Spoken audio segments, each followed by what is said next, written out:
போகிற ஒற்றை பாதை என்பதை உலகத்துக்கு உணர்த்துவதற்காக ஒரு சுவிசேஷ அழைப்போடு கர்த்தர் என்னை அழைத்திருக்கிறார். அப்போ அந்த சுவிசேஷத்தினுடைய அதை மையமாக வைத்து கர்த்தர் ஒரு பாடல் எழுத கிருபை கொடுத்தார். ஆராதனைக்கு தகுதியான தெய்வம் இயேசு நீர் மாத்திரமே. டி மைனர் தம்பி, டி மைனர்.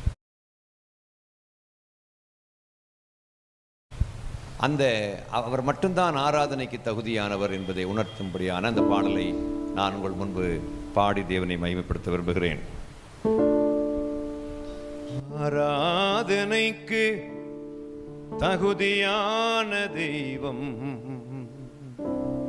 இயேசு நீர் மாத்திரமே.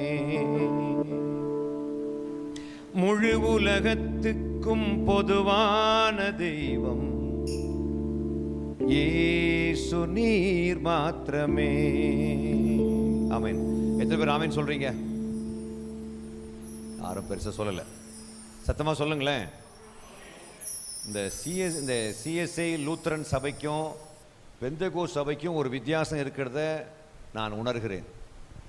இந்த வரியை சொல்லி முடிச்ச உடனே ஆமேன் அப்படி சொன்ன உடனே நீங்க 2 பேர் தான் சொன்னீங்க ஆமேன். மீதியெல்லாம் எதையோ பார்த்துட்டு இருக்கிறீங்க. கஷ்டமா இருக்குதுமா. எனக்கெல்லாம் ஆசை, இந்த டிஸ்ட்ரிக்ட் கலெக்டர் காலையில் இங்கே வந்து உட்காரணும்னு விரும்புகிறேன். எத்தனை பேர் என் கூட ஆசைப்படுறீங்க? நிஜமாக ஆசைப்படுறீங்களா? அந்த அம்மா பார்க்குறாங்க, இவங்க கை உயர்த்தின உடனே நிஜமாக ஆசைப்படுறீங்களா என்ன அப்படின்னு பார்க்குறாங்க. நம்ம எல்லாம் அப்படி இன்னும் விரும்பவே ஆரம்பிக்கல. டிஸ்ட்ரிக்ட் கலெக்டர் வரணும், எங்கள் ஐஏஎஸ் ஆஃபீஸர் வரணும், ஐபிஎஸ் ஆஃபீஸர்ஸ் எல்லாம் வந்து உட்காரணும் அப்படின்னு எனக்கு ஆசை இருக்குதுங்க.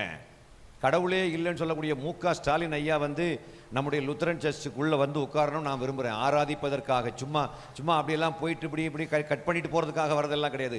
ஆண்டவரை ஆராதிப்பதற்காக வர வேண்டும் என்று விரும்புகிறேன். நல்ல சொல்லலாமா? இந்த பாட்டை உருக்கமாக உணர்ந்து என் கூட இணைந்து பாடுங்க. மீதி எல்லா வேலையையும் ஒரு 5 நிமிஷத்துக்கு தயவுசெய்து கொஞ்சம் தள்ளி வைங்க. உங்கள் கஷ்டம் எனக்கு புரியுது. கஷ்டம், மனிதன் என்றால் கஷ்டப்படுபவன் தானே. ஆனால் இந்த 5 நிமிஷம் இது மிக முக்கியமான ஒரு பாடல். ஆராதனைக்கு தகுதியானவர் நம்மால் மட்டும்தான். அல்லேலூயா சொல்லலாமா? சத்தமாக சொல்லுங்களேன். ஒரு ஆள் என்கிட்ட ஒரு கேட்டார், பிள்ளையார் கடவுளா இல்லையான்னு கேட்டார். நான் சொன்னேன், வயிறே கடவுள்னு பைபிள் சொல்லுது. வயிறு கூட கடவுள் என்று வேதாகமம் சொல்லும்போது பிள்ளையார் கடவுள் இல்லையா அப்படின்னு சொன்னேன். எங்கே வயிறு கடவுள் என்று சொல்லப்பட்டிருக்கிறது?